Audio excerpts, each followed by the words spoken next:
Familial hypercholesterolemia is the commonest autosomal dominant condition affecting man.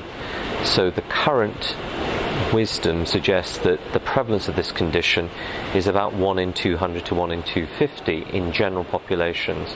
The prevalence of homozygous familial hypercholesterolemia is about 1 in every 1 in 600 or so thousand, rather than the 1 in a million that we believed. So these are individuals who by and large have defects in the LDL receptor that accounts for most of the problems of this genetic condition. And what it means is that they have much higher levels of LDL cholesterol from birth, well actually from utero. And therefore they have many more life years of exposure to high LDL cholesterol, a faster rate of atherosclerosis. So without treatment, somebody with homozygous FH is unlikely to live beyond the second decade of life, and somebody with heterozygous FH will develop myocardial infarction prematurely in early to middle age. So this is a public health challenge.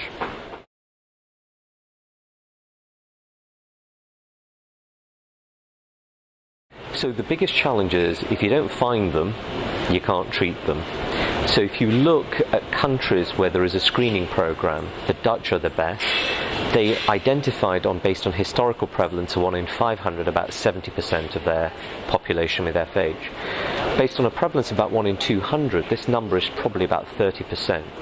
The majority of the world have a detection rate of less than 1%, and partly it's because of a lack of awareness, a lack of understanding, a lack of regular screening, cascade screening where you find the index case and you bring their relatives back and you start them on treatment. So that's a huge, huge challenge. We have some treatments already that are good, namely high-intensity statin therapy, ezetimibe, but only about 20% of patients on these treatments, because the starting level of LDL cholesterol is so high, will actually get anywhere near the guidance targets of an LDL of 2.5.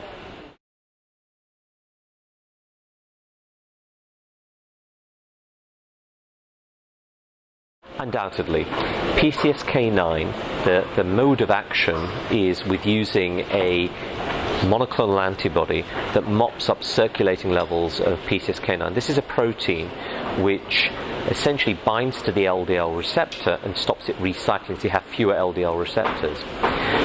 Now, with these monoclonal antibodies to PCSK9, we will end up with more receptors that will remove more LDL from the circulation.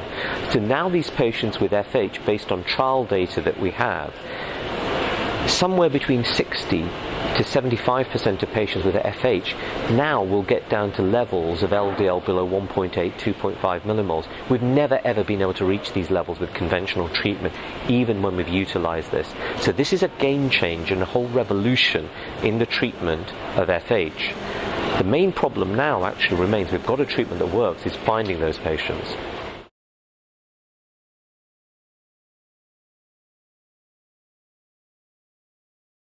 Well, the PCSK9s have, or just are about to get approval. We have 2 compounds that will get approval in North America and Europe.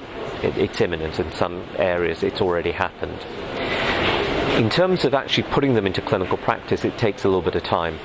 So in some parts of the world there will be discussions around the cost of these agents. There'll be pathways, who are the patients, so we've got to get that. So doctors, if they want to use this in patients, have to identify those patients. The license will be for FH initially and hypercholesterolemia with high cardiovascular risk.